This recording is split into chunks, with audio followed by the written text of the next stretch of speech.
Olá, pessoal! Bem-vindos ao quadro.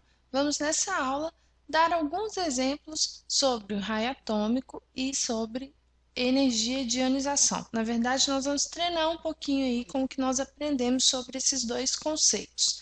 Quando se trata de raio atômico, nesse exemplo nós vamos classificar esses 5 elementos químicos de forma crescente, ou seja, do menor para o maior raio atômico. Quando nós pensamos em raio atômico, duas condições devem ser observadas. A primeira é a quantidade de camadas eletrônicas que esses elementos químicos possuem, ou seja, em qual período da tabela periódica eles estão. Porque quanto maior é o número de camadas eletrônicas, maior será o raio atômico. Agora, se os elementos químicos estiverem em um mesmo período da tabela periódica, ou seja, possuem o mesmo número de camadas, aí nós vamos olhar para o núcleo. Por quê? Porque quanto maior for o núcleo, menor será o raio atômico, uma vez que um núcleo maior atrai mais os elétrons da última camada, e isso provoca uma diminuição do raio atômico, ok?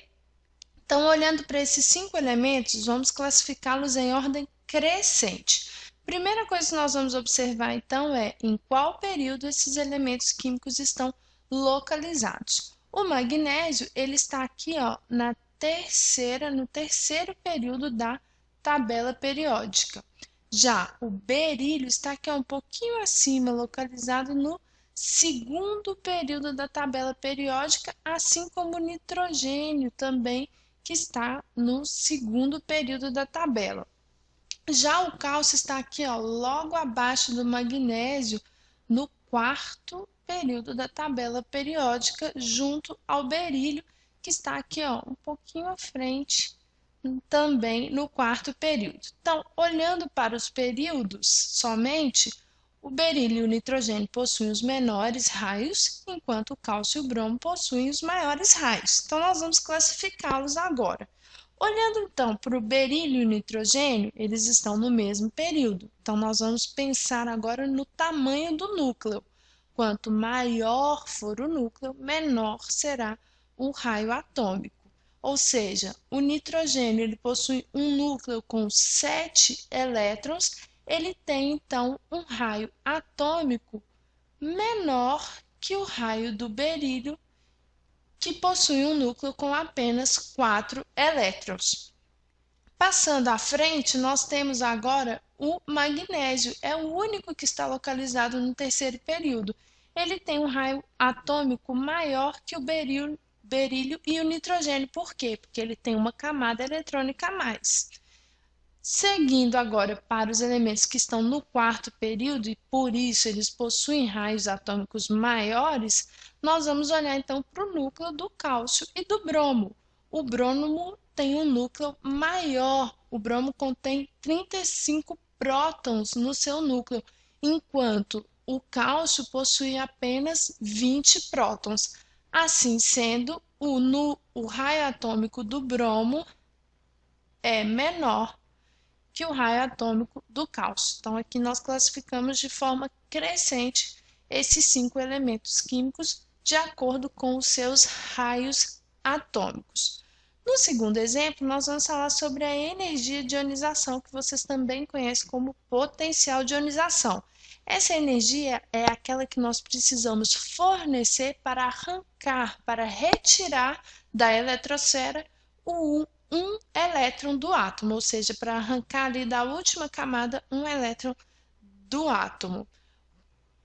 Pensando em energia de ionização, quanto maior for o núcleo, maior é a atração sobre o último elétron, sobre o elétron que está na última camada, ou seja, mais difícil é arrancar esse elétron. Sendo assim, a energia que eu tenho que fornecer para retirá-lo da eletrosfera, ela tem que ser maior, é a energia de ionização. Então, nós temos aqui 3 exemplos. Nós temos o cloro com 17 prótons no núcleo, o enxofre com 16 prótons e o fósforo com 15 prótons no núcleo. De quem é mais difícil arrancar o elétron? É mais difícil arrancar o elétron do átomo de cloro, porque o núcleo dele é maior e atrai mais os elétrons aqui da terceira camada. Aqui nós estamos olhando três exemplos, três elementos que só possuem três camadas eletrônicas. Se o elemento possui mais camadas eletrônicas, o que acontece com a energia de ionização?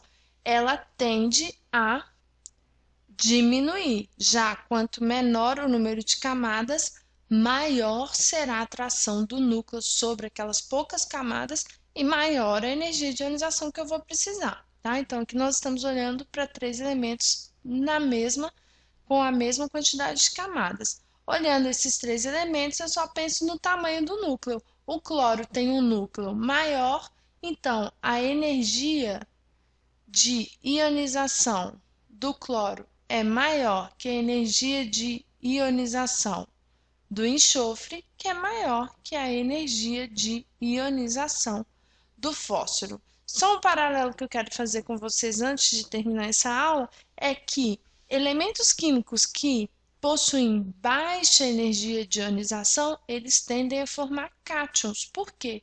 Os cátions são aqueles íons positivos que perdem facilmente um elétron, ou seja, eles perdem facilmente esse elétron justamente porque a energia de ionização desses elementos é menor, ok? Espero que vocês tenham compreendido. Se tiverem alguma dúvida, vocês podem compartilhar com outros colegas lá na nossa rede em umquadro.com.br. Um grande abraço e bons estudos!